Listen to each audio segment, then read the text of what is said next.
Good morning दोस्तों, कैसे हैं आप लोग। उम्मीद है आप सभी स्वस्थ होंगे, खुश होंगे और आप सभी की पढ़ाई बहुत बढ़िया चल रही होगी।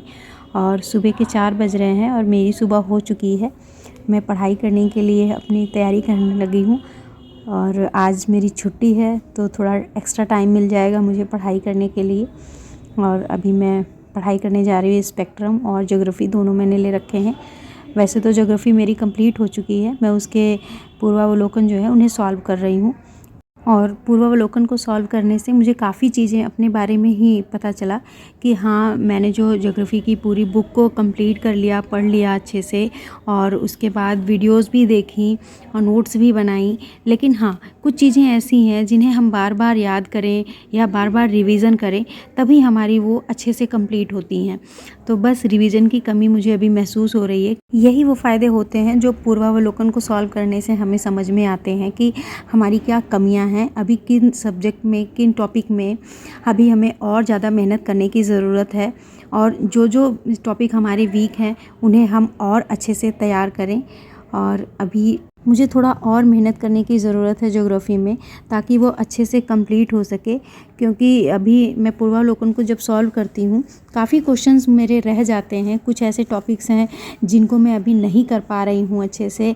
जैसे नदियों से रिलेटेड मैंने अच्छे से वीडियो भी देखे हैं और रिवीज़न भी किया है, लेकिन फिर भी काफ़ी कुछ अभी रह जा रहा है, छूट रहा है। क्योंकि ये ऐसे क्वेश्चंस होते हैं, नदियाँ हो चाहे परियोजना हो या फिर दर्रे हैं या फिर वाटरफॉल हैं, इन सब को बहुत अच्छे से याद करने की ज़रूरत होती है। और जनजातियाँ हैं, ये सारे ऐसे टॉपिक हैं जिन्हें खूब अच्छे से रटने की ज़रूरत होती है।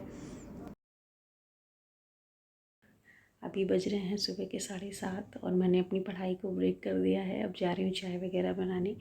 चाय वाय पी लेंगे, फिर 1 आध घंटे पढ़ेंगे, उसके बाद वापस नहा धो के खाना वगैरह बनाना है। नाश्ता बनाएंगे, फिर नाश्ता करने के बाद खाना भी बना लूँगी। साथ साथ आज मैं ही सारा कुछ कंप्लीट कर लूँगी ताकि पढ़ने का टाइम ज़्यादा से ज़्यादा मिले। आज मेरी छुट्टी है तो बस ज़्यादा से ज़्यादा टाइम निकालना है पढ़ाई के लिए। और चलते हैं अभी चाय बनाने।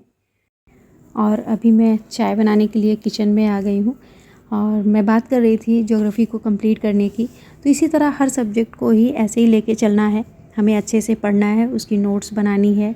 जो टॉपिक्स नहीं समझ आ रहे हैं उन्हें वीडियो में देखना है, क्योंकि ज्योग्राफी ऐसा टॉपिक है जिनमें ना बदलने वाली चीज़ें काफ़ी होती हैं। जैसे जनजातियाँ हैं, उन्हें भी हमें अच्छे से याद करना है। और पहाड़ों के बारे में, नदियों के बारे में, जो परियोजनाएं हैं उनके बारे में, ये सारी चीज़ें अच्छे से अगर हम कंप्लीट कर लेते हैं तो काफ़ी क्वेश्चंस इससे आते हैं। मैच करने के लिए भी क्वेश्चंस आते हैं और वैसे भी कई क्वेश्चंस इसके ऐसे बनते हैं जो हम अच्छे से तैयार कर लें तो काफ़ी नंबर गेन कर सकते हैं ज्योग्राफी में।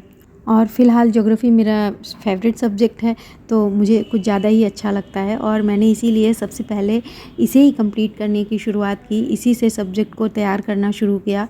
सबसे पहला सब्जेक्ट मैंने जो शुरुआत की थी ज्योग्राफी से ही, क्योंकि मुझे इसमें काफ़ी इंटरेस्ट आता है पढ़ने में और नई नई चीज़ें हमारे भारत के बारे में या देश विदेश के बारे में बहुत सारी जानकारियाँ मिलती हैं हमें। तो वैसे भी ज्योग्राफी ऐसा सब्जेक्ट है सभी को पढ़ना चाहिए।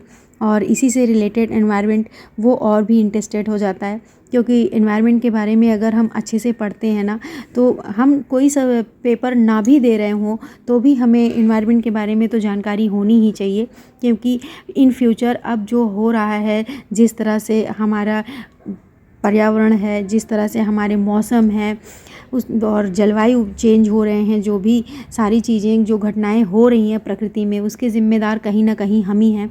और हमें अगर इसकी जानकारी नहीं होगी, उसका निवारण हम कैसे करेंगे, जिन चीज़ों के बारे में हम जानते ही नहीं हैं उसका सोल्यूशन कैसे ढूंढेंगे।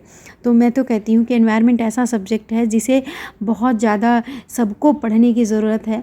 हालांकि बेसिक में तो 3rd क्लास से ही एनवायरनमेंट का एक सब्जेक्ट होता है जो कि बच्चे पढ़ते हैं, लेकिन एनवायरनमेंट पढ़ने का मतलब बस किताबी ज्ञान से नहीं होता है। उससे हम प्रकृति से जोड़कर उसे अगर पढ़ाते हैं तो बच्चों को ज़्यादा समझ आता है, क्योंकि बच्चे तो छोटे होते हैं, हम बड़े तो उसे समझ लेते हैं अच्छे से पढ़ने के बाद भी, लेकिन बच्चे उसे नहीं समझ पाते। तो उन्हें प्रैक्टिकली दिखाना चाहिए, प्रैक्टिकली उन्हें करके बता के चीज़ों को समझाना चाहिए, ताकि बच्चों का प्रकृति से लगाव हो और वो प्रकृति को हो रहे नुकसानों के बारे में जाने और इन फ्यूचर अपने प्रकृति की सुरक्षा करने के लिए वो तैयार भी रहें। और अभी 8:30 बज गए हैं। मेरा नाश्ता नहीं बना है, बारिश बहुत ज़्यादा हो रही है। मैं छत पे आई हूँ, बारिश इतनी ज़्यादा तेज़ी से हो रही है। रात में तो काफ़ी बर्फ़ भी गिरी थी, ओले इतने ज़्यादा गिरे कि बहुत ज़्यादा फसल का भी नुकसान हो गया है।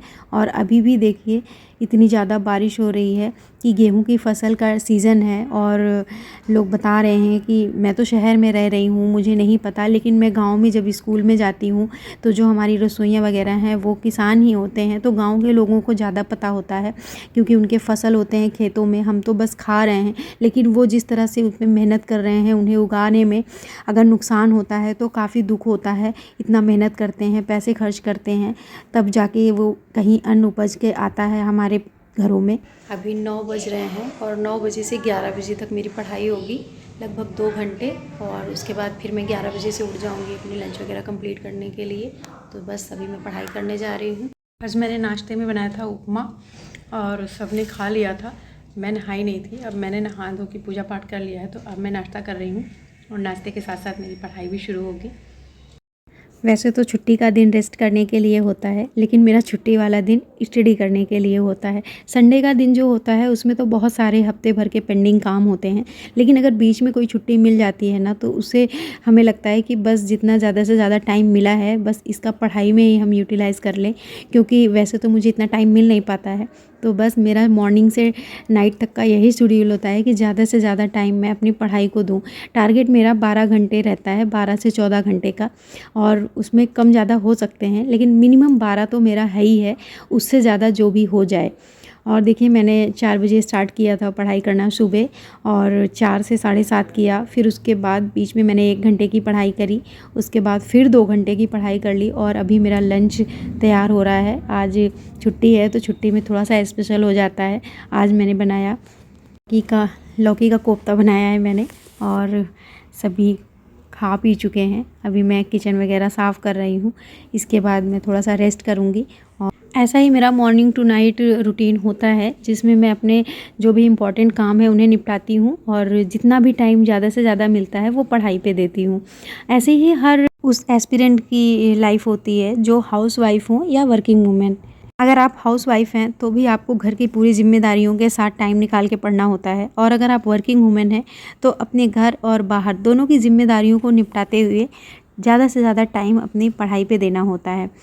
लेकिन इसमें हम पीछे हो जाएं ऐसा नहीं है, हमें तो हिम्मत करके आगे बढ़ना है, क्योंकि जो सपने देखे हैं उन्हें अंत तक पहुंचाना है। तो बस इसी के साथ वीडियो का एंड करते हैं। Bye bye, take care.